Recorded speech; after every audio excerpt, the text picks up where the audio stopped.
Eri bor ayoli bilan ajrashmasa ham nikoh o'qitib olsa bo'ladimi? Eri bilan yashashni xohlamasa, eridan nihoyatda azob chekkan bo'lsa ham. Eridan zulm ko'rayotgan ayol erdan ajrasha olmayapti. Eri qilayotgan zulmlarning bir turi xotinni taloq qo'ymaslikda. Haqqini ham bermaydi, mas'uliyatini ham ado etmaydi, nafaqasini ham bermaydi, shu bilan birga taloq ham qo'ymaydi. Ha desa seni kuningni ko'rsataman deb olib yuraveradi muallaq qilib. O'zi birga yashamaydi ham, talog'ini ham bermaydi. Yoki bitta xonadonda yashasa-da er xotinlik yo'q, lekin talog'ini bermaydi. Maqsad xotinni qiynash. Shunaqa zolim erkakning nikohida turgan holatda boshqa erkak bilan nikohlanib olib yashasa bo'ladimi deb so'rayapti endi bu ayol. Mumkin emas. Ayollar uchun bu narsa qat'iy man etilgan. Ayollar faqat bitta nikohda bo'lishlari mumkin. To bitta nikohdan talog'ini olib, iddasi yakuniga yetmagunigacha o'zga nikohga o'ta olmaydi. Mana shu hukmni bilib ba'zi bir ayollar internet sahifalarida guvoh bo'lyapmiz, isyon qilishyapti. Nimaga endi erkaklarga 4 tagacha mumkini, ayollarga mumkin emas ekan?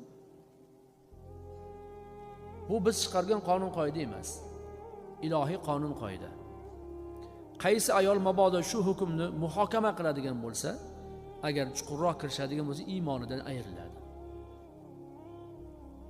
Erkaklarga mumkin bo'lgan narsa bizga ham mumkin bo'lishi kerak. Huquqimiz teng. Biz ham bir necha nikohda yuraveramiz, bu halol desa, Alloh harom qilgan narsani halol deganligi uchun iymonidan ayriladi. Agar bori yuraveraman desa, halol demasdan gunohi kabirani sodir etayotgan bo'ladi, iymoni qoladi. Osiy, isyonkor, fohisha va hokazo bo'ladi, lekin iymoni qoladi. Hech qachon bir kishining nikohida turib, ikkinchi kishi bilan yana qayta nikohdan o'tish mumkin emas. Ming afsuslar bo'lsinki, jamiyatda shunday ayollar bor ekan. Ikkita, uchta va hokazo erkaklarni nikohiga o'tib olib, unisiga ham xotin, bunisiga ham xotin bo'lib yurgan ayollar bor ekan. Bu arab johiliyati davrida shunaqa bo'lgan. Bir ayol bir necha erkaklar bilan yotib turishi ruxsat bo'lgan, ular uchun obro' e'tibor bo'lgan.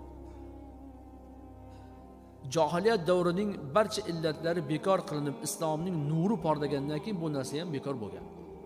Endi yana o'sha johiliyat davriga ayollar qaytishni xohlab qolyapti. Ba'zi bir ayollar. Nur, ziyo, islom, hidoyat, jannat, Allohning roziligidan yuz o'girib, jaholat davrini qo'msayotgan ayollar paydo bo'lyapti. Ba'zi